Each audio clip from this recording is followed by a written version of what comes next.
Good evening. I'm Betty Yu. Crews have now recovered the bodies of all 9 backcountry skiers killed in the Castle Peak avalanche.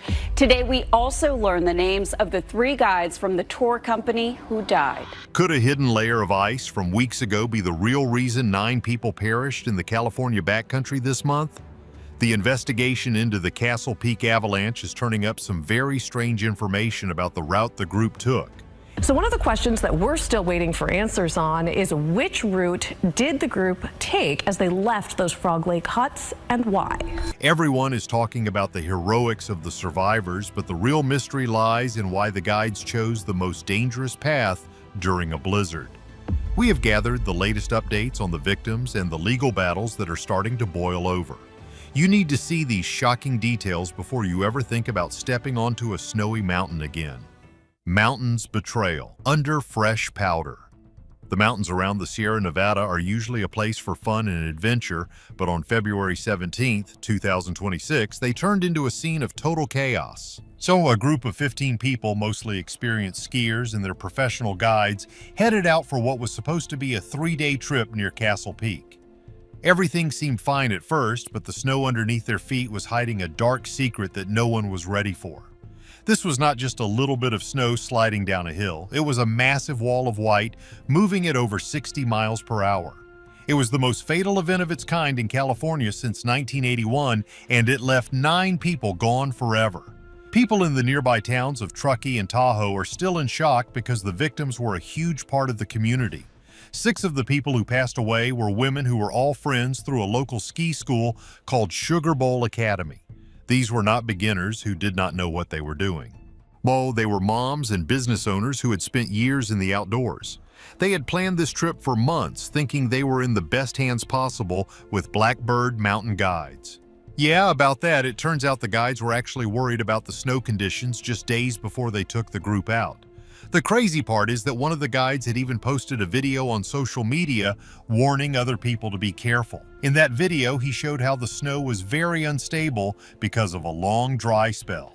For weeks, it had not snowed at all, which created something scientists call faceted crystals. Think of it like a layer of ball bearings hidden under the ground. When the big storm finally hit and dropped 5 feet of fresh, heavy snow on top of those tiny crystals, the whole mountain became a trap. It was just waiting for someone to step in the wrong place. Catherine Vitt was one of the moms on the trip, and she was 43 years old. She lived in Greenbrae and was known for being a very careful person who loved her 2 kids more than anything. Her family says she had taken every safety class you can imagine and always carried the best gear. She had a beacon, a probe, and a special shovel, but when 100 yards of snow comes crashing down, sometimes gear is not enough. Another victim was Lorraine Adams, who owned a popular coffee shop in Mill Valley. Everyone loved her because she was always so cheerful. She had joked with her staff that she would be back in a few days, but she never walked through those doors again. The group was staying at the Frog Lake huts, which are very remote and hard to get to. When the avalanche hit, it was a total whiteout, meaning you could not see more than a few inches in front of your face. This made it impossible for anyone to see the slide coming. The snow was 10 feet deep in some places where it settled, burying people instantly. The sheer weight of that much snow is like being hit by a concrete building. It is not soft and fluffy once it stops moving. It turns into something as hard as a rock. Investigators are now looking at why the group was even on that specific slope. It was a northwest-facing slope with a 60-degree incline, which is incredibly steep. In the world of skiing, that is like walking on a cliffside. With a huge storm warning in effect, most experts say you should stay on flat ground. But for some reason, the group kept going. Some people think there was a lot of pressure on the guides to finish the trip because the clients had paid so much money. That is a heavy burden to carry when the weather is turning bad. The families are now asking if their loved ones were led into a trap by the people they trusted to keep them safe. It is not that simple, though, because the mountains are always changing, and sometimes nature does things that no one can predict. But the fact that warnings were posted online by the very same company is making a lot of people angry. This is a key detail that might lead to a huge legal battle in the coming months. The survivors had to spend hours in the freezing cold waiting for help to arrive. Survival secrets in Sierra Nevada. While we mourn the 9 people who were lost, The stories from the 6 people who made it out are truly unbelievable. These survivors were trapped in a blizzard with no way to get home, huddled under a small tarp near a stand of trees. They were cold, terrified, and had just seen their friends disappear into the snow. One of the survivors was a software engineer from San Francisco who is 38 years old. He said that when the ground vanished, it felt like the world was ending. He was one of the lucky ones who managed to pull the cord on his airbag backpack. These backpacks are pretty cool because they have a large balloon that inflates and helps you stay on top of the snow instead of getting buried deep underneath. But even with the balloon, he was tossed around like a rag doll. So he said the noise was the scariest part because it sounded like a freight train was moving right through his body. Once the snow stopped moving, he was half buried, but managed to wiggle his way out. He immediately started looking for his friends, but all he could see was a flat, white graveyard.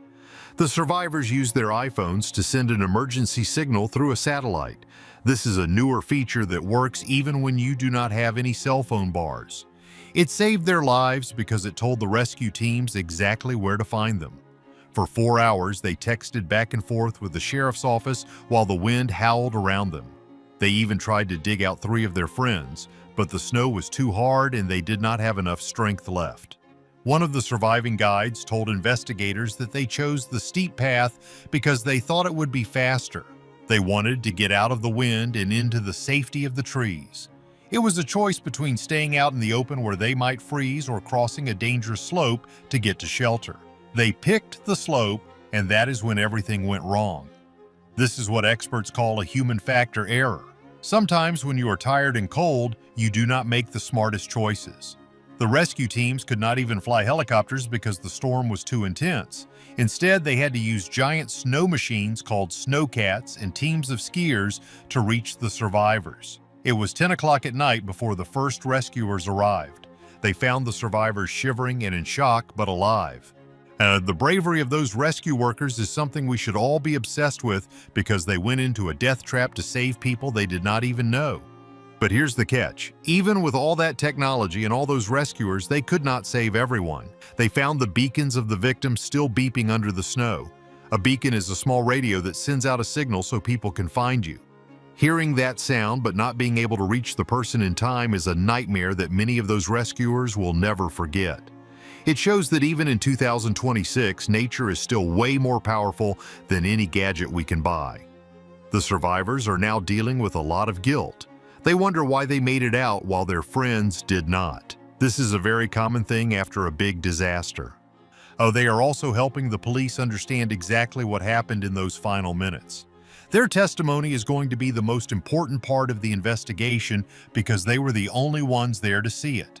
There is still so much we do not know about the hidden dangers lurking beneath the surface. Warning signs ignored at Castle Peak. What most people do not realize is that avalanches are not just random acts of bad luck. They are usually caused by very specific weather patterns that build up over many weeks. In California this year, we had a snow drought for most of January and early February. This means the sun was hitting the old snow and turning it into something weak and crumbly. When the big February storm hit, it dumped 60 inches of snow on top of that weak base. To put that in U.S. measures, that is 5 feet of heavy, wet snow sitting on top of a layer that is basically as stable as a pile of sugar. Scientists from San Jose State University have been studying the snow at Castle Peak. They found that the energy released by the avalanche was so big that it showed up on sensors meant to detect earthquakes. That is how much power we are talking about. The slide was about 100 yards wide, which is the length of a football field. Imagine a football field of heavy ice and snow falling on top of you. There is almost no way to survive that unless you are incredibly lucky. The data shows that the temperature was also a big problem. It got warm very quickly right before the storm, which made the snow even heavier. This is a trend we are seeing more often because of how the climate is changing. Winters are getting shorter, but the storms are getting much more intense. This creates a perfect recipe for disasters like the one at Castle Peak. Experts are saying that the old rules for mountain safety might not work anymore because the weather is becoming so unpredictable. So here's the deal. The Sierra Avalanche Center had actually upgraded their warning to a full emergency at 5 o'clock in the morning on the day of the tragedy. That was hours before the group headed out onto the slope. Why did the guides not see that warning? Or if they did see it, why did they think it was okay to keep going? These are the questions that the Nevada County Sheriff is asking right now. They are looking into something called criminal negligence. Basically, if a professional guide knows something is dangerous but does it anyway, they can get into a lot of trouble. The guiding company, Blackbird Mountain Guides, was operating on private land.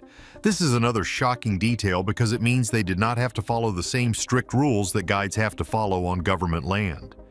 In California, anyone can technically start a guiding business on private property without a special license.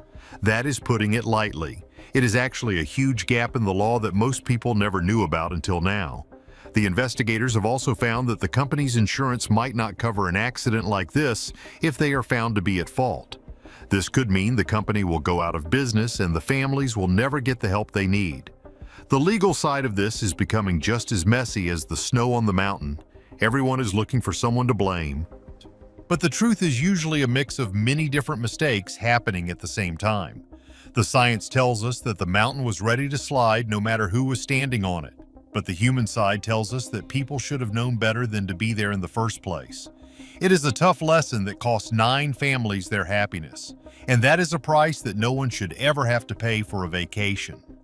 This tragedy at Castle Peak leaves us with a heavy question. Should guiding companies be held legally responsible when nature turns deadly, or is the risk always on the skier? It is a tough situation for everyone involved. What do you think? Let me know in the comments. Please like and subscribe for more deep dives into these stories.